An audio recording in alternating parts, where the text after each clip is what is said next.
Kaničeva je bila danes zaslišana, ko dala je pisni zagovor in odgovarjala na vprašanja. V celoti je ponovno pojasnila potek dogodkov na predmetni večer. Povedala je, da je tega večera storila vse, kar je bilo v njeni moči, da bi mlademu pacientu pomagala. Izvedla je obširno diagnostiko, naročila številne preiskave in potem, ko je pridobila alarmanten izvid amonijaka, poročila strokovno literaturo ter izmed več možnih diagnoz oziroma bolezenskih stanj, ki bi lahko bili vzrok za takšno vrednost amonijaka, določila, da gre za tako imenovano bolezen sindroma Reje.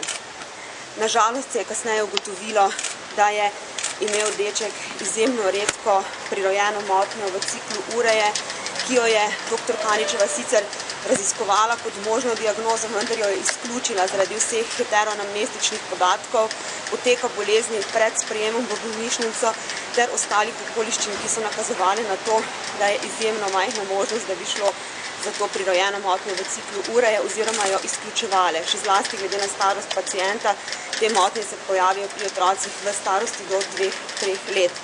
Sindrom Reje je dr. Kaničeva tudi ustrezno zdravila, povsem v skladu z pravili medicinske doktrine, skladno z navodili za zdravljenje iz učbenika pediatrije in zato ocenjuje, da nikakor ni odgovorna za očitano in kaznivo dejanje.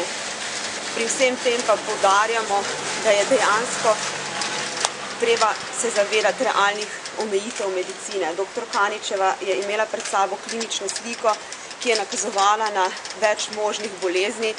Po strokovnem, podrobnem in skrbnem diferencialnem diagnosticiranju je izključila tiste, ki so bile manj verjetne oziroma neverjetne in se odločila za tisto, ki je v celoti ustrezala tej klinični sliki in to tudi ustrezno zdravila. Če se bomo postavili na stališče, ko bodo kriteriji za odgovornost zdravnikov takšni, da bo v teh primerih utemeljen začetek in izvedba kazenskega pregona, se moramo utemeljeno vprašati, kdo nas bo sploh še želel zdraviti.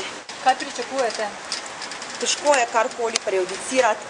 Želeli bi si, da bi se zadeva zaključila na tej stopni, ker ocenjujemo, da absolutno ni podlage za uvedbo kazenskega pregona, vendar verjetno bi bilo neutemeljeno pričakovati, da bo sodišče zmožno v tako zgodnji fazi pravilno aplicirati pravo in postaviti kriterije tam, kjer morajo biti v primerih, ki so tako zelo občutljivi in kjer je dejansko izkazana vsa skrbnost na strani zdravnika. Zbornica je sprejela, sodišče zbornice je sprejelo salomonsko odločitev, ki v pravu sicer jih ne maramo, kadar ne vemo čisto, kaj bi, malo spoznamo ljudi za odgovorne, pa jim dajmo eno milejšo kazen, kot se jo pač domneva.